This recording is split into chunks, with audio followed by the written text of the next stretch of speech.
manga J'achète ou pas. Yahoo! Donc aujourd'hui je te retrouve avec l'extrême plaisir pour une nouvelle vidéo sur la chaîne.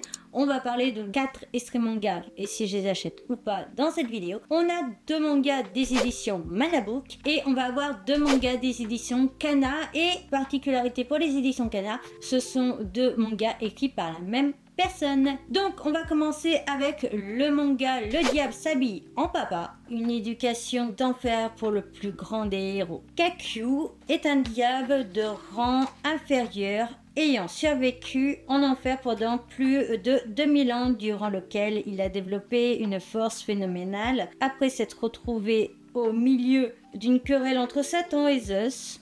Rien que ça. Il est propulsé dans un monde parallèle. Désormais, il a trouvé sa place parmi les habitants du village de Jorn, G-O-R-N, et mène une vie paisible en tant que marchand ambulant. Malheureusement, un jour où il est absent, le hameau est réduit en cendres. Kakyu trouve seul survivant des décombres. A-R-S, c'est le nom de la personne. Ars. Je ne sais pas comment il faut le prononcer. Un nouveau-né, il décide alors de l'élever pour faire de lui la personne la plus heureuse du monde, avec un diable venu d'ailleurs, un bébé, une histoire d'éducation hors norme impliquant le monde entier commence. D'accord. Donc série en cours avec toujours 4 tomes toujours en cours et 180 pages, 7,95 €, date de sortie le 4 juin. Voilà. Maintenant que tu as le résumé, on va parler juste des infos quand même. Donc c'est un manga qui date de 2023 au Japon. Elle seulement 4 tomes en cours. Ou Manabook, vous prenez vraiment ce risque-là? Bref, c'est un manga donc qui sort le 4 juin 2026. Le tome suivant sortira le 20 août. Nous sommes sur un shonen dans le genre action, fantasy, isekai, tragique, autre monde, démons, esclavage, famille, magie, réincarnation, transmigration. Nous sommes sur un manga âge conseillé aux 12 ans et plus et donc 4 tomes toujours en cours. Et sachant que le tome 3 devrait sortir le 1er octobre comme l'autre. Donc je pense que je ferai aussi un bilan lecture déjà sur les 3 premiers tomes et après du coup, vu que voilà, il n'y a que 4 tomes actuellement toujours en cours, on verra où ça en est. Mais voilà pour les grandes informations et maintenant mon avis sur le résumé. Donc on suit les aventures de Kakyu qui est donc au départ une personne normale qui va finir dans un monde où il est un démon de baron. Il va passer 2000 ans, il va s'améliorer au niveau de ses pouvoirs, etc. Et il va se retrouver en plein milieu d'une bataille entre Zeus du coup et Satan. Et il va être propulsé dans un nouveau monde, encore une fois, où cette fois-ci c'est un démon, il a certains pouvoirs. Et il comprend que là il est dans un nouveau monde, il va décider de prendre apparence humaine, donc il enlève ses ailes et tout le tralala, et c'est pour ça qu'on voit qu'il a des ailes ici. Et donc du coup, il va se retrouver à prendre apparence humaine, il va arriver dans un village, il ne comprend pas la langue, le village va l'aider, lui apprendre leur langage, et au fur et à mesure, il va devenir donc un marchand, et il va devenir un humain tout à fait honnête, et ce qu'il fait, c'est que souvent, il va dans ce village-là, il ramène de la nourriture, etc., il ramène des affaires, etc., pour le village, pour les remercier, en fait, tout simplement de s'être occupé de lui avant, et il va partir genre un mois en vadrouille. Il utilise ses pouvoirs du coup juste pour se téléporter, donc aller plus loin, etc. Il va faire des ventes et autres. Il fait quelques missions, ce qui lui permet après de monter de grade dans les marchands. Et donc après, il va passer même en cap de pouvoir vendre aussi aux personnes un peu plus riches, aux nobles. Et un jour, en fait, quand il a fini sa petite tournée et tout, il rentre au village et là, catastrophe. En fait, le village s'est fait attaquer par des gens qui cherchent en fait un démon et ils trouvent que le village sent le démon. Ils ont l'odeur du démon sur eux, donc ils vont essayer en fait de les pousser à bout pour parler. Mais en fait, personne n'est au courant parce que personne ne s'est rendu compte que Kakyu était un démon. Et donc l'enfant Ars, je vais l'appeler comme ça. En fait, c'est l'enfant d'une femme qui habitait au village, avec qui il s'entendait super bien. Et je suppose qu'il va juste naître avant que tout le monde se fasse assassiner. Et donc, c'est cet enfant-là que l'on va voir dans l'aventure. Personnellement, j'adore l'idée. J'ai adoré le premier chapitre. Je l'ai trouvé très intéressant. J'ai adoré aussi la qualité des dessins et du paysage. Et j'ai vraiment aimé ce petit chapitre. En plus, c'est fun, mais sans en être trop. T'es d'ailleurs la maman de Ars. D'ailleurs, il vraiment, en plus, c'est pas fait exprès ou quoi. En tout cas, l'auteur a eu l'idée de dire que le bébé allait sortir dans un peu moins d'un mois. Donc du coup, il avait dit je reviendrai pile dans un mois pour voir le bébé. Et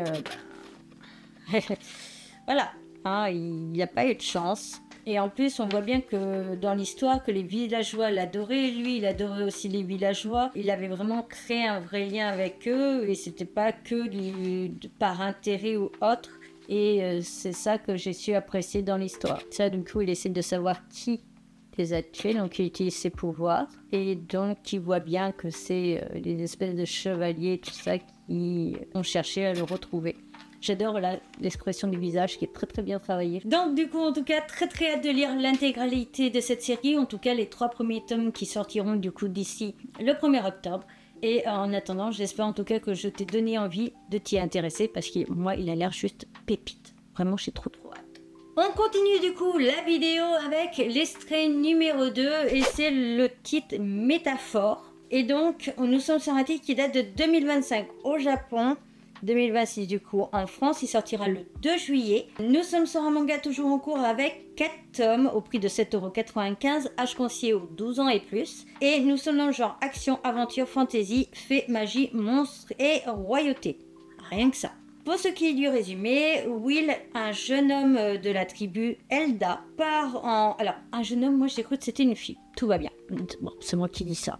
Part en mission pour sauver le prince du royaume chronique d'une malédiction. Tandis qu'il visite la capitale, la voix du roi, pourtant mort, résonne à travers le ciel. Quand viendra le jour du héros, quiconque aura vraiment mérité la foi des citoyens accédera au trône. Contre toute attente, les élections royales sont soudainement mises en place. En y participant, Will compte bien faire de la fantaisie prônée dans le livre auquel il tient tant une réalité. J'espère que tu n'as rien compris parce que moi non plus je n'ai rien compris en lisant ce résumé, mais je n'ai absolument rien compris en lisant l'extrait.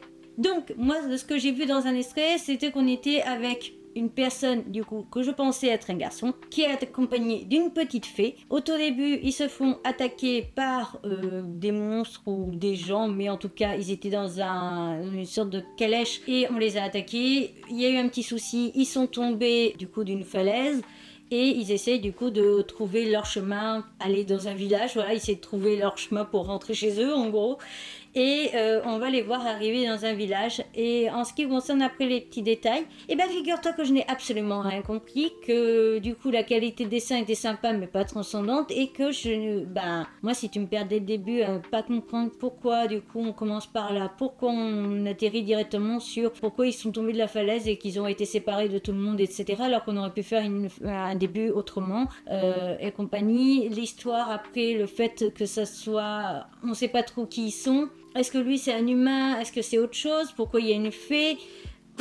Voilà, donc du coup ça a été très très vite un truc où je me suis ennuyée. J'ai essayé de lire au moins plus de la moitié des pages que j'avais pour l'extrait et personnellement je n'accrochais tout simplement pas. Donc je vais même carrément là, vu que moi le jour où je filme on est le 7 juin, je vais envoyer un message aux éditions Manabook pour leur dire surtout ne me l'envoie pas, ça sert à rien, je n'ai pas accroché à l'extrait, je ne vois pas lire la suite. Voilà, donc honnêtement très très très décevant pour moi. J'ai pas capté le délire et en lisant le résumé je m'étais dit peut-être que je vais réussir à comprendre ce que j'ai lu. La réponse, spoiler alerte, je n'ai toujours rien compris.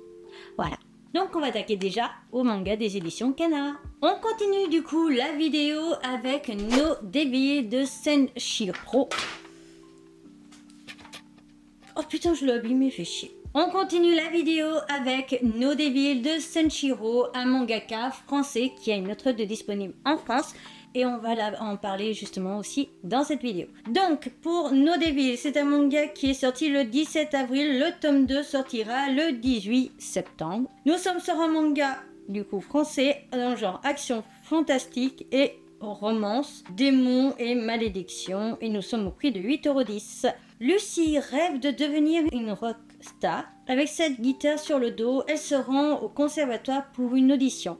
Mais tout bascule alors qu'elle se retrouve au centre d'un affrontement entre Léo, un chasseur de diables, et sa proie. Sa guitare en morceaux et son rêve brisé Lucie entre dans une colère noire. Après une dispute plutôt intense, Léo propose à Lucie de la rembourser. Ils vont donc rester en contact. Une histoire qui finit bien, pas si sûre. Car sans comprendre pourquoi, Lucie est frappée par une malédiction la transformant en diable. Commence alors une relation entre les deux jeunes adultes qui, sans le savoir, sont également chasseurs et proies. En fait, donc, on suit les aventures de Lucie, qui est une jeune fille qui allait donc passer un concours pour de la musique, sauf qu'elle se retrouve en pleine scène en arrivant là-bas. Elle se retrouve en plein milieu d'une scène entre du coup un démon et Léo. Et en fait, sa guitare va être utilisée comme arme contre le démon.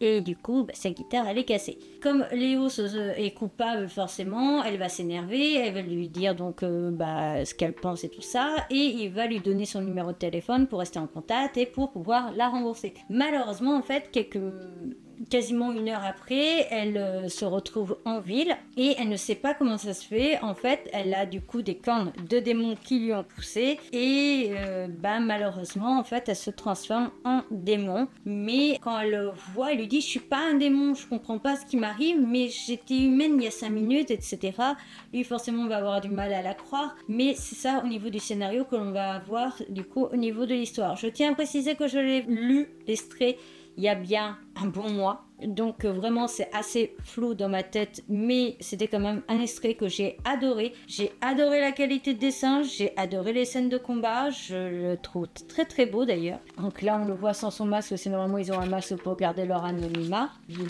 coup voilà ce que ça donne au niveau du dessin.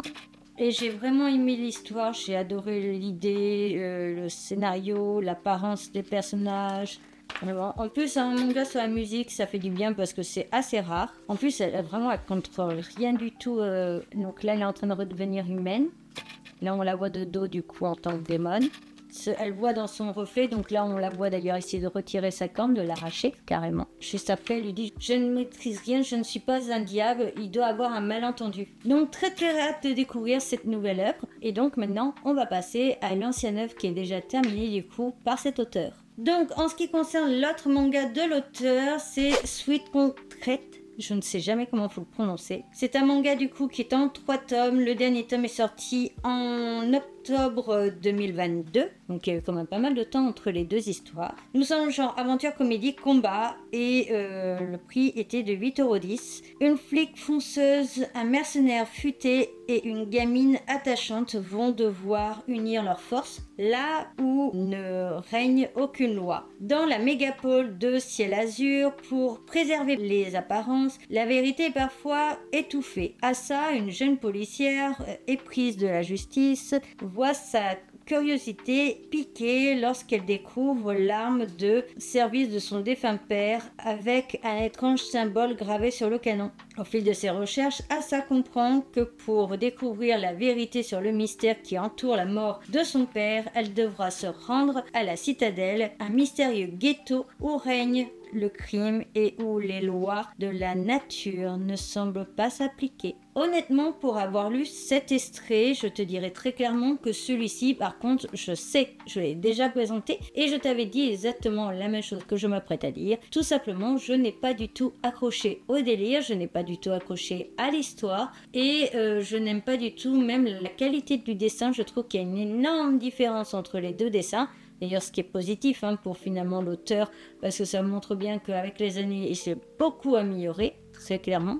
Et honnêtement, je trouve que l'histoire ne me parle pas, ne m'intéresse pas. Peu importe que je lise l'extrait du coup à l'époque de la sortie du tome 1 ou maintenant, en fait, c'est un titre qui ne me parle pas et qui n'est tout simplement pas fait pour moi. Donc c'est bien dommage parce que j'aurais bien aimé avoir le coup de faire une présentation des deux titres de l'auteur sur une seule vidéo.